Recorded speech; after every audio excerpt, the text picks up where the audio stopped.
Junior ইন্সট্রাক্টরদের পদে craft ইন্সট্রাক্টরদের অবৈধ পদোন্নতির রায় হাইকোর্টে বাতিল করার পাশাপাশি ক্রাফট ইন্সট্রাক্টরদের পদবি পরিবর্তন ও মামলার সঙ্গে সংশ্লিষ্টদের স্থায়ীভাবে চাকরিচ্যুত সহ ৬ দফা দাবিতে বিক্ষোভ করেছে রংপুর পলিটেকনিক ইনস্টিটিউটের শিক্ষার্থীরা।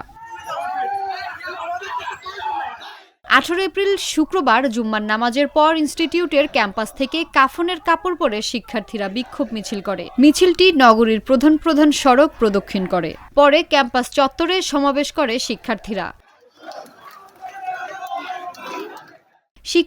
বলেন, সারা দেশে পলিটেকনিক শিক্ষার্থীরা যৌক্তিক ৬ দফা দাবিতে শান্তিপূর্ণ আন্দোলন করে আসছে। সেই আন্দোলনে আইনশৃঙ্খলা বাহিনীর হস্তক্ষেপের প্রতিবাদে কাফনের কাপড় পরে বিক্ষোভ করছেন।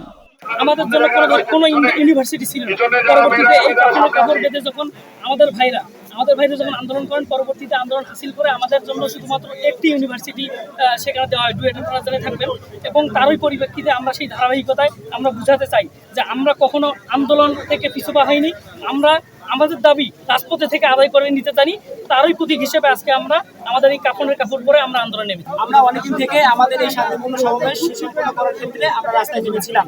আমরা আমাদের যৌক্তিক দাবিগুলো উপর মহলে উঠাইছিলাম, কিন্তু সেক্ষেত্রে আমরা কোনো প্রকার একদম আমাদের পক্ষে কোনো সাড়া পাইনি। আমরা 1987 সালে দেখেছি আমাদের এই ডিপ্লোমা কিভাবে অস্তিত্ব রক্ষার ক্ষেত্রে কিভাবে রাস্তায় নামতে হয়, কিভাবে আমাদের সংগ্রাম করতে হয়, কিভাবে অধিকার আদায় করতে হয়। শিক্ষার্থীরা জানান, দাবি আদায় না হওয়া পর্যন্ত পলিটেকনিক শিক্ষার্থীদের এই আন্দোলন চলবে। পাশাপাশি কেন্দ্রীয়ভাবে আরও কঠোর কর্মসূচি দেওয়া হবে। বাংলাদেশের সর্বত্র আমরা আমাদের শান্তিপূর্ণ কর্মসূচি পালন করছিলাম, কিন্তু অনাকাঙ্ক্ষিতভাবে আমাদের কুমিল্লায় এবং ঢাকাতে আমাদের আন্দোলনরত শিক্ষার্থীদের উপর, আমাদের সহযোদ্ধাদের উপর, আমাদের ভাইদের উপর, আমাদের বোনদের উপর অনাকাঙ্ক্ষিতভাবে সেনাবাহিনী এবং পুলিশ প্রশাসন আমাদের শান্তিপূর্ণ রোডব্লক কর্মসূচির উপর ব্যাঘাত ঘটায়, তারা আক্রমণ করে, লাঠিচার্জ করে। উপস্থিত হয়েছি আমাদের যৌক্তিক দাবি আদায়ের লক্ষ্যে।